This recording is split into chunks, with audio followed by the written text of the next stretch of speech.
starts to sense the currency debasement. Everybody should be able to feel it now. You go to the grocery store, you go to the gas station, you can feel that there's a currency debasement going on. Everything's costing more. Your currency is losing purchasing power. And as the public starts to wake up, gold and silver go through the roof, and all that paper that they've created, gold and silver do an accounting periodically throughout history. It's really exciting to see this. They automatically revalue themselves when the public wakes up, and they catch up to all the currency that's been produced. And there's this same tiny little pile of 2 billion ounces of gold that there was back in 1980.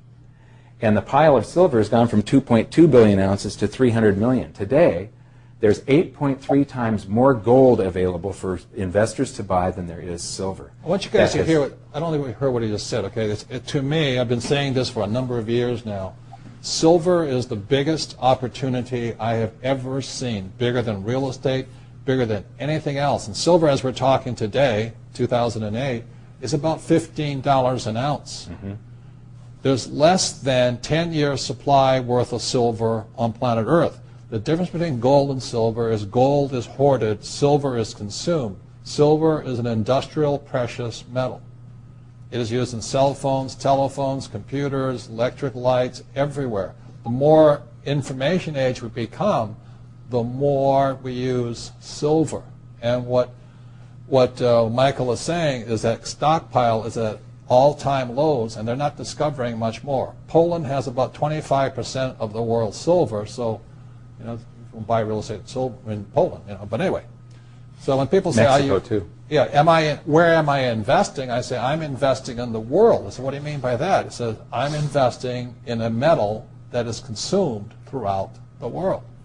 So I haven't. I buy a little gold, but I've been buying silver. Kim and I've been buying silver since it was about $4 an ounce, and we stockpile it. We buy ETFs. We buy anything we can in that stuff. And then, you know, it was, what, $7? Then all of a sudden now it's 15, and we're just watching it.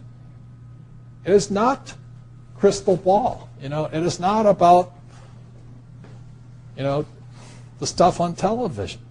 It is pure supply, demand, economics, fundamentals. As I said, there's 2 billion people wanting the Western lifestyle. 2 billion people wanting cell phones, computers, electricity, bikes. All of this stuff. So I look at it as $15 an ounce. Oh, I think I'll wait. Well, I remember when it was $3 and $3.50, then $3.70, then $4, and then I said, yep. The bottom had been hit. The thing is trending up, and it just keeps going. Right? I bought at $4, and I got into the business of selling gold and silver just because I knew that the cycle had changed. I just want to say too. I think it was interesting. We were in Poland. And Robert's saying, people are saying, well, we're in Poland now, and real estate is really high, and Robert's been talking about silver, and Poland silver supply is like 20 to 25% of the world's silver is in Poland, and they're like, yeah, but what should we invest in? They're like, silver. Yeah, but what? I don't how what silver? It's like it's right in front of them. A lot of times it's just right in front of them, but they just couldn't see it.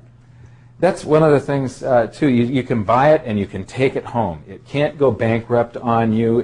You can't have a labor dispute or Enron accounting. It's just this super simple thing. You buy it now. You sit on it for 5 years. I don't know how long it's going to take, 2 years, 5 years, 10 years. We could be going into a currency crisis right now. There was a trend line for gold where it was going up very smoothly and the price hit this trend line. It changed a little bit in 2005. I was hoping that we would drop back to the 750 area or so by February and touch this trend line. If we don't, we've established a new trend line that's extremely steep, which would give us maybe $1,500 to $2,500 gold by the end of this year. And that says that we're beginning a currency crisis. Precious metals are the only investment class where their bull market can go from stage 1 to stage 3, and it's called a currency crisis.